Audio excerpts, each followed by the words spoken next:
Jadi kata siapa sih Krishna adalah Tuhan? Kenapa tidak Dewa Brahma? Kenapa tidak Dewa Siwa? Kenapa tidak Durga? Kenapa tidak Ganesha? Atau kenapa tidak dewa-dewa yang lain? Kenapa harus Krishna atau Vishnu yang merupakan personalitas Tuhan tertinggi? Jadi pertama kita bisa melihat Dewa Siwa.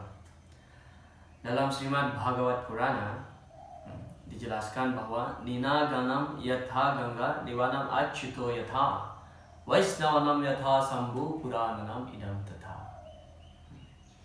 Jadi di sini sloka ini menjelaskan Nina Ganam Yatha Ganga. Dari semua sungai-sungai suci, Sungai Ganga lah yang paling suci. Nina Ganam Yatha Ganga Dewanam Achyuto Yatha. Nah, di sini di antara para dewa-dewa Achyuto Yatha. Achyuta adalah nama lain dari Sri Krishna, yang artinya beliau yang tidak pernah gagal. Dewanam Achyuto Yatha. Nah, di antara semua dewa-dewa yang dipuja atau personalitas yang patut dipuja, Achyuta lah yang tertinggi. Dan bagaimana kedudukan Dewa Siwa? Vaisnavanam Yatha Sambhu.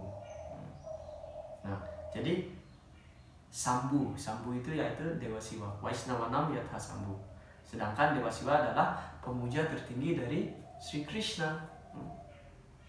Dan Purananam Idam Tatha, dan di antara semua Purana atau kitab suci, Idam Tatha, Srimad Bhagavatam adalah yang paling tertinggi. Nah, inilah yang satu pernyataan dari kesusastraan yang paling agung, yang paling tinggi, yang mengatakan bahwa Krishna adalah personalitas tertinggi di antara orang-orang yang patut dipuja, dan Dewa Siwa adalah pemuja Krishna yang paling agung. Bahkan dijelaskan dalam Padma Purana, suatu hari Durga bertanya kepada Siwa, siapakah objek pemujaan tertinggi? Dewa Siwa mengatakan bahwa objek pemujaan tertinggi itu yaitu Vishnu. Vishnu Aradyate Panta. Jadi Vishnu adalah objek pemujaan tertinggi. Dan ini satu Dewa Siwa. Kemudian bagaimana dengan Dewa Brahma? Seperti yang kita tahu bahwa Dewa Brahma itu adalah pencipta. Kenapa tidak Dewa Brahma Tuhan? Jadi sebenarnya kalau kita telaah dari awal sejarah penciptaan alam semesta ini, jadi yang pertama itu adalah Wisnu atau Sri Krishna. Sri Krishna yang mengekspansi dirinya menjadi Balaram. Dari Balaram muncullah Sangkarsan. Dari Sangkarsan muncullah Caturvyuha, Wasudewa, Aniruddha, Pradyumna, dan Wasudewa, Aniruddha, Pradyumna, dan Sangkarsan lagi. Nah, dan dari Sangkarsan yang dari Caturvyuha pertama ini muncullah Caturvyuha yang kedua. Dan dari Sangkarsan, dari Caturvyuha yang kedua, ada 3 Wisnu yang muncul. Mahawisnu atau Karanodakasaya Wisnu, Garbhodakasaya Wisnu, dan Ksirodakasaya Wisnu. Dan dari sinilah bisa kita telaah bahwa dari badan Mahawisnu itu muncul semua gelembung-gelembung alam semesta material yang jumlahnya jutaan. Dan di setiap gelembung alam semesta itu, di situ ada Garbhodakasaya Wisnu. Dan Garbhodakasaya Wisnu ini berbaring di lautan susu. Di lautan susu yang dihasilkan dari keringat beliau sendiri, dan beliau berbaring di situ. Dan dari pusar beliau muncullah bunga Padma, dan di atas bunga Padma itu lahirlah Dewa Siwa, Dewa Brahma. Jadi Dewa Brahma ini ditugaskan oleh Sri Krishna atau Sri Wisnu untuk menciptakan susunan planet ini. Jadi Dewa Brahma itu adalah pencipta kedua.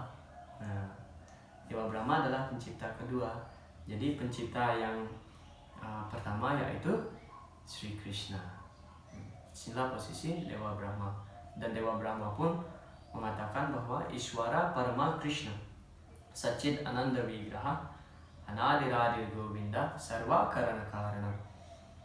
Jadi Krishna itu adalah Param Ishwara atau penguasa tertinggi. Sarwa karana beliau adalah sebab dari segala sesuatu. Sebab dari segala sebab, itulah Krishna. Nah, ini Dewa Siwa, Dewa Brahma. Lalu bagaimana dengan Durga? Bagaimana kedudukan Dewi Durga? Dijelaskan dalam Brahma Samhita. Sristi Stiti Pralaya Sadhana Saktirewa Chayewa Yasya Bhuwana Nibibati Durga Icha Anurupam Apiyasya Chachestatesham Govindamadi Purusham Tamaham Bhajami. Jadi Icha Anurupam, Icha itu artinya refleksi atau bayangan, shadow. Icha Anurupam Apiyasya Chachestatesham. Jadi Dewi Durga ini kalau di dunia rohani, jadi tenaga Krishna itu ada dua. Yang sebenarnya ada tiga sih. Yang pertama internal energy atau tenaga dalam. Yang kedua external energy, tenaga luar. Dan yang ketiga yaitu marginal energy atau yang berada di tengah-tengah. Nah, marginal energy ini adalah sang jiwa, diri kita. Makanya kita bisa memilih apakah kita mau di dunia rohani atau dunia material. Nah, sedangkan Durga posisinya yaitu Bahiranga Sakti atau external energy, yang dimana merupakan bayangan dari energi dalamnya Sri Krishna, internal energinya Sri Krishna. Jadi bayangan itu terefleksi dan jadilah Durga, yang dimana Srimati Radharani di dunia rohani menjadi Dewi Durga di sini. Dan Durga ditugaskan sebagai penjaga dari alam semesta material. Makanya namanya adalah Durga. Durga artinya penjaga. Dia yang menjaga roh-roh yang terikat, makanya tidak gampang sekali untuk keluar dari alam semesta material ini. Jadi Dewi Durga itu adalah energi luar dari Sri Krishna. Dan Dewi Durga ditugaskan oleh Sri Krishna untuk menjadi penjaga alam semesta material. Nah, itu posisi Dewi Durga. Nah, lalu bagaimana dengan Ganesh? Ganesh juga dijelaskan. Yatpada Pallava Jugam Vinidaya Kumbha Dwandwair Muktasu. Apa itu?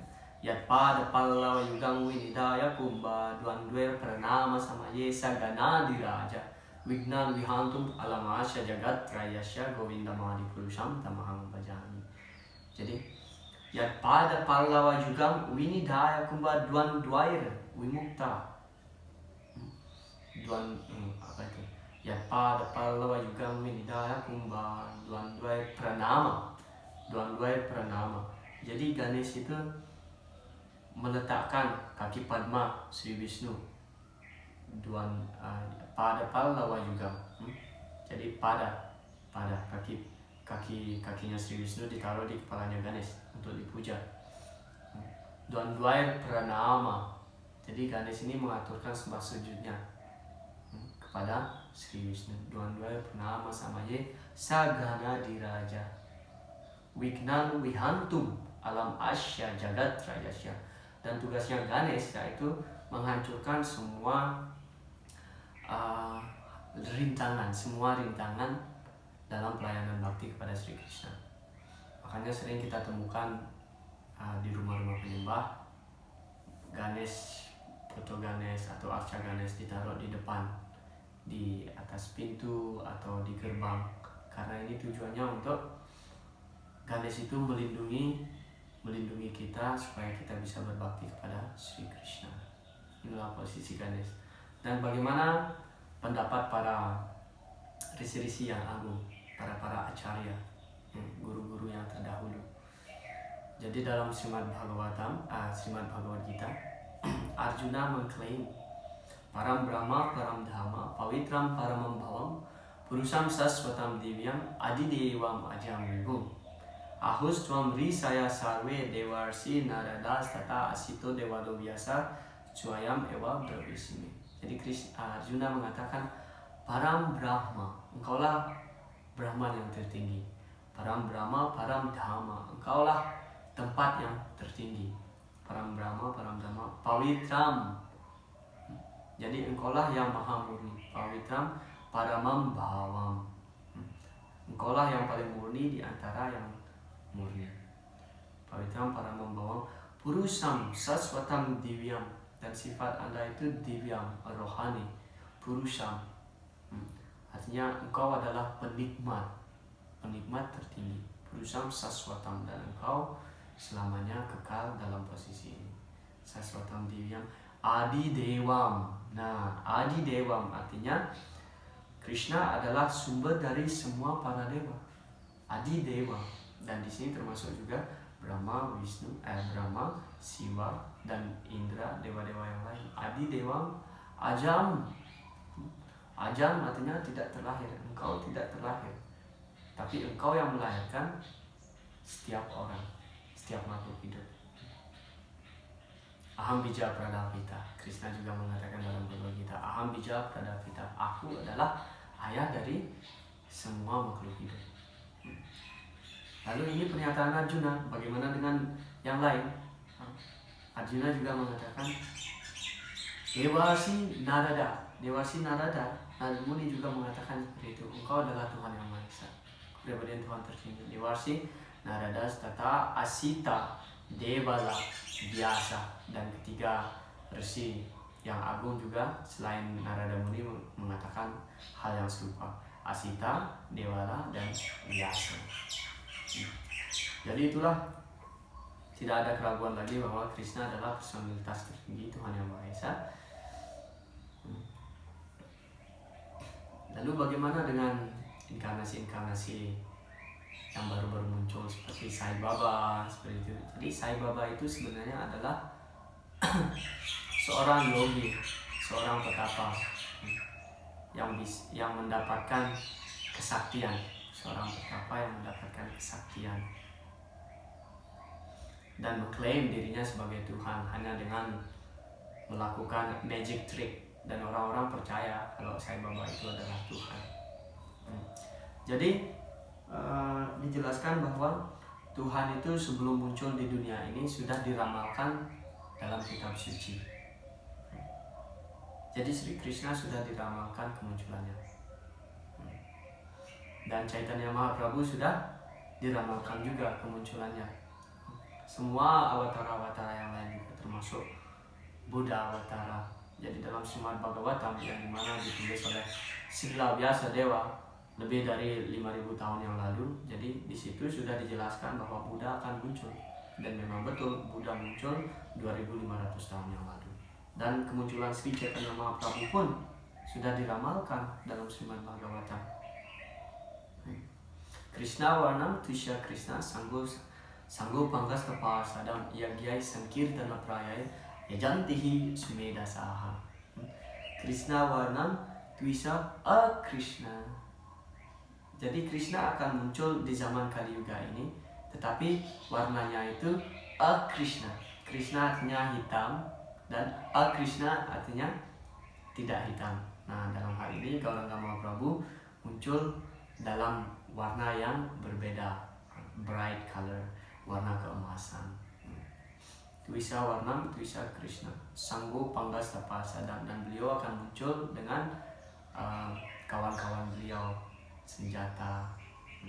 Sanggo Panggas Tapasadam Yagyai Sankirtana Prayai, dan beliau akan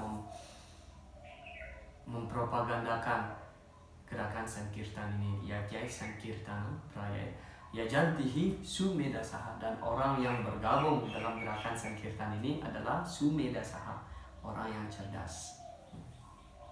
Jadi semua awatara-awatara itu sudah diramalkan dalam kitab suci. Dan kalau ada orang yang mengklaim bahwa dia adalah awatara dari Wisnu atau siapalah, jadi kalau tidak ada referensi yang jelas, kita tidak bisa menerima begitu saja. Kita harus telaah. Terima kasih. Hare Krishna.